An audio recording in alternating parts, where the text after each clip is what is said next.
সকাল সকাল ছাদে উঠে এসেছি। প্রচুর গরম, গরম তো থাকবেই, কারণ আজকে পরিবেশটা খুবই সুন্দর। প্রচুর রোদ উঠেছে।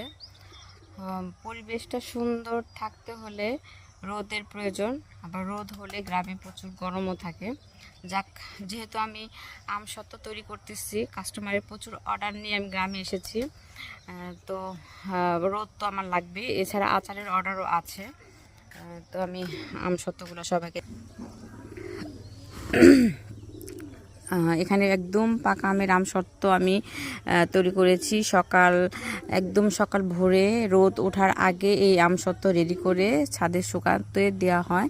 তো আমি এখানেই থাকতে হয়, কারণ আবার হচ্ছে আমার শ্বশুর প্রচুর কবুতর লালন পালন করে, তো এখানে একটু থাকতে হয়, দেখতে হয়। আমাকে দেখে সব কবুতরগুলো সব বের হয়ে গেছে। তো প্রচুর রোদ। তো যাদের যাদের আমসত্ত্ব প্রয়োজন, এছাড়া আমের আচারের প্রয়োজন, অবশ্যই অর্ডার করে রাখতে পারেন। ঢাকা গেলে আমি সবার পার্সেল ডেলিভারি